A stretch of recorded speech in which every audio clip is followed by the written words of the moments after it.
പരിപാടി ഇന്ന് നമ്മൾ അയില മുളകിട്ടല് എങ്ങനെയാണെന്നാണ് നമ്മൾ കാണിക്കാൻ പോകുന്നത്. അയിലക്കറി അല്ല, അയില മുളകിട്ട്. അയിലക്കറി പിന്നീട് ഒരിക്കൽ ഹോട്ടലിലൊക്കെ കിട്ടുന്ന രീതിയിൽ. അപ്പോൾ ഇതാ നമ്മളിവിടെ അയില കഴുകി വൃത്തിയാക്കി വെച്ചിട്ടുണ്ട്. പിന്നെ അതിലേക്കുള്ള സാധനങ്ങളൊക്കെ ഇവിടെ റെഡിയാക്കി വെച്ചിട്ടുണ്ട് കേട്ടോ. പൊടി ഐറ്റംസും കാര്യങ്ങളൊക്കെ ഇവിടെ റെഡിയാക്കി വെച്ചിട്ടുണ്ട്. ഇഞ്ചി വെളുത്തുള്ളി ഇതുപോലെ കട്ട് ചെയ്തിട്ടാണ്, ചതക്കല്ല, ഇതുപോലെ കട്ട് ചെയ്തിട്ട് ചെറുതാക്കി കട്ട് ചെയ്തിട്ട് ചതച്ചിട്ട് കൊടുക്കല്ലേ. അപ്പോഴാക്കാരം ഒന്നും കൂടി ടേസ്റ്റ് ഇട്ടല്ലേ. അപ്പോൾ ഇതാ വെളുത്തുള്ളി ഇതുപോലെ വളരെ നൈസാക്കിയിട്ട് കട്ട് ചെയ്തെടുക്കുക. അപ്പോൾ ഇതാ ഇഞ്ചി ഇതുപോലെ നീളത്തിൽ കട്ട് ചെയ്തെടുക്കുക അല്ലേ.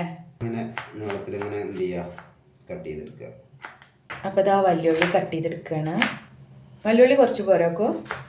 വല്യുള്ളി വളരെ കുറച്ച് മതി. അതിലേക്കൊരു ഇതിന് മാത്രം ഒരു ലേസം, അതുകൊണ്ടാണ് നമ്മൾ ഇത്ര കുറച്ചെടുത്ത്. കുറച്ചുള്ളി മതി അല്ലേ, വലിയ ഉള്ളി. അപ്പോൾ വല്യുള്ളി ഇതുപോലെ നൈസാക്കിയിട്ട് കട്ട് ചെയ്തെടുക്കുക അല്ലേ, കൊത്തി അരിഞ്ഞെടുക്കുക, അങ്ങനെയല്ലേ പറയുന്നതിന്. അപ്പോൾ ഇതാ തക്കാളി ഇതുപോലെ എണ്ണയിലിട്ട് നല്ലോണം ഒന്ന് വഴറ്റിയെടുക്കുക. നമുക്കിത് മിക്സിയിലിട്ട് അടിച്ചെടുക്കാനാണ്, ഇതിൻ്റെ തൊലി കളഞ്ഞിട്ട് മിക്സിയിൽ അടിച്ചെടുക്കാനാണ്. അപ്പോൾ നല്ലോണം എണ്ണയിലിട്ട് എന്ത് ചെയ്യണം, വഴറ്റിയെടുക്കണം. അപ്പോഴാണ് അതിൻ്റെ തൊലി നല്ല രീതിയിൽ നമുക്ക് കിട്ടുള്ളൂ. തക്കാളി വഴറ്റിയെടുത്ത തക്കാളിൻ്റെ തൊലി ഇങ്ങനെ കളഞ്ഞു കൊടുക്കുക. അപ്പോൾ നമ്മൾ തക്കാളി വഴറ്റിയെടുത്ത് ഇതിലേക്ക് ഇട്ട് കൊടുത്തിട്ടുണ്ട്. ഇനി കുറച്ച് ചെറുള്ളി ഇട്ട് കൊടുക്കുന്നുണ്ട്. ഒരു 2 പച്ചമുളകും ഇതിലേക്ക് എന്ത് ചെയ്യുന്നുണ്ട്, ഇങ്ങനെ പൊട്ടിച്ചിട്ട് കൊടുക്കുന്നുണ്ട് കേട്ടോ. ഇത് നമ്മൾ എന്ത് ചെയ്യാണ്, മിക്സിൻ്റെ ജാറിലൊന്ന് അരച്ചെടുക്കുക. അപ്പോൾ ഇതാ വഴറ്റിയെടുത്ത തക്കാളിയും ചെറിയ ഉള്ളിയും പച്ചമുളകും ഇതുപോലെ നന്നായിട്ട് പേസ്റ്റ് ആക്കി എടുക്കുക. അപ്പോൾ ഇതാ നമ്മളിനി ഇത് ഉണ്ടാക്കിയെടുക്കലാണ്. എണ്ണ നല്ലോണം ചൂടായിട്ടുണ്ട്. അതിലേക്ക് നമ്മൾ ഉലുവ ഇട്ട് കൊടുത്തിട്ടുണ്ട്. ഉലുവ നല്ലോണം ഒന്ന് പൊട്ടിയ ശേഷം അതിലേക്ക് കടുക് ഇട്ട് കൊടുക്കുക. കടുകും നല്ലോണം പൊട്ടിയ ശേഷം അതിലേക്ക് ഇഞ്ചി വെളുത്തുള്ളി ഇട്ട് കൊടുക്കുക. ഇഞ്ചി വെളുത്തുള്ളി നമ്മൾ പേസ്റ്റ് ആക്കിയിട്ടില്ല, ചതച്ചിട്ടില്ല, ഇതുപോലെ കട്ട് ചെയ്തിട്ടാണ് ഇട്ട് കൊടുക്കുന്നത് കേട്ടോ. ഇഞ്ചി നീളത്തിലും അതുപോലെ തന്നെ വെളുത്തുള്ളി നല്ലോണം ചെറുതാക്കിയിട്ടാണ് നമ്മൾ കട്ട് ചെയ്തിട്ടുള്ളത്. അപ്പോൾ ഇതാ ഇഞ്ചി വെളുത്തുള്ളി നല്ലോണം മൂപ്പിച്ചെടുക്കുക. അതിൻ്റെ ആ ഒരു നല്ല സ്മെല്ല് വരുന്നത് വരെ അത് മൂപ്പിച്ചെടുക്കുക. അതിലേക്ക് കുറച്ച് കറിവേപ്പിൻ്റെലയും കൂടി ഇട്ട് കൊടുത്തിട്ട് നല്ലോണം ഒന്ന് ആ ഒരു നല്ല സ്മെല്ല് വരുന്നത് വരെ ഇളക്കി കൊടുക്കുക. അപ്പോൾ ഇതാ ഇഞ്ചി വെളുത്തുള്ളി നല്ലോണം മൂപ്പായി വന്നിട്ടുണ്ട്, കളറ് മാറി വന്നിട്ടുണ്ട്. ഇനി അതിലേക്ക് വലിയ ഉള്ളി ഇട്ട് കൊടുക്കുക. വലിയ ഉള്ളി ജസ്റ്റ് ഒന്ന് വാടി കിട്ടിയാൽ മതി കേട്ടോ. നല്ലോണം അതിൻ്റെ ഒരു ബ്രൗൺ കളർ ആവരുത്, ജസ്റ്റ് ഒന്ന് വാടി കിട്ടിയാൽ മതി. അപ്പോൾ ഇതാ ഉള്ളി ജസ്റ്റ് ഒന്ന് വാടി കിട്ടിയിട്ടുണ്ട്. ഇനി അതിലേക്കുള്ള മസാലകൾ ഇട്ട് കൊടുക്കുകയാണ്. നമ്മൾ അതിലേക്ക് ആവശ്യമായിട്ടുള്ള ഉപ്പ് ഇട്ട് കൊടുത്തു, അതുപോലെ തന്നെ മുളക് പൊടി, മഞ്ഞൾപ്പൊടി, മല്ലിപ്പൊടി ഇത്രയും ഇട്ട് കൊടുത്തതിന് ശേഷം അത് നല്ലോണം ഇളക്കി കൊടുക്കുക. സിമ്മിലിട്ടിട്ട് വേണം നമ്മൾ മസാലപ്പൊടികൾ ഇട്ട് കൊടുക്കാൻ, അതല്ലെങ്കിൽ മസാലപ്പൊടികൾ കരിഞ്ഞു പോകും. ഇനിയിപ്പോൾ ഇതാ കളറിന് വേണ്ടിയിട്ട് കുറച്ച് കാശ്മീരി പൗഡറും കൂടി ഇട്ട് കൊടുക്കുന്നുണ്ട്. ഇനിയിപ്പോൾ ഇതാ നീളത്തിൽ കീറിയ പച്ചമുളകും കൂടി ഇതിലേക്ക് ഇട്ട് കൊടുക്കുന്നുണ്ട്. ഇത് നല്ലോണം മസാലകളൊക്കെ നല്ലോണം ഒന്ന് വഴറ്റിയെടുക്കുക. എന്നിട്ട് അതിലേക്ക് നേരത്തെ നമ്മൾ തക്കാളി അടിച്ചെടുത്തിട്ടുണ്ടായിരുന്നു, തക്കാളിയും അതുപോലെ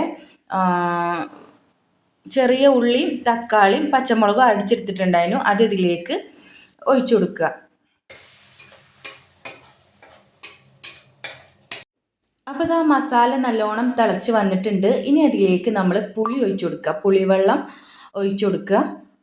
അപ്പോൾ ഇതാ ഈ ഒരു ടൈമിൽ നമുക്ക് ആവശ്യമായിട്ടുള്ള ഉപ്പ് ഇട്ട് കൊടുക്കുക. നേരത്തെ നമ്മൾ ഉപ്പിട്ട് കൊടുത്തിട്ടുണ്ടായിരുന്നു, അപ്പോൾ മീനിലേക്കുള്ള ഉപ്പ് നമ്മൾ ഈ ഒരു ടൈമിൽ ഇട്ട് കൊടുക്കുക. പുളിവെള്ളം നല്ലോണം തിളച്ച് വന്നതിന് ശേഷം അതിലേക്ക് മീൻ ഇട്ട് കൊടുക്കുക. ഇത് കടയിലാണെങ്കിൽ ഇങ്ങനെ നീട്ടി ഒന്നിച്ച് വലുതാക്കിയിട്ട് ഇടാം. ഇത് നമ്മൾ വീട്ടിലേക്കായതുകൊണ്ട് നമ്മൾ എന്ത് ചെയ്തു, ചെറുതാക്കിയിട്ട് ഇട്ടിട്ടാണ്.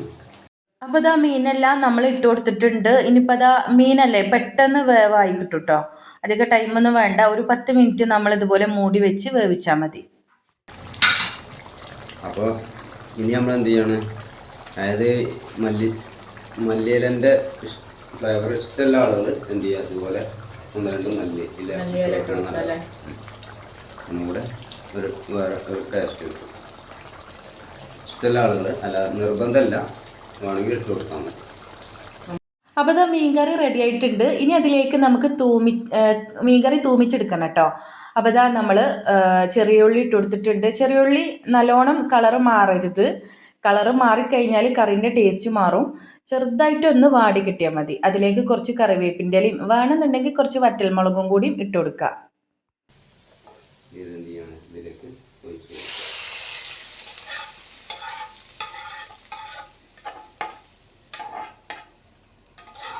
മീൻ വറുത്ത ഇവിടെ റെഡി ആയിട്ടുണ്ട്.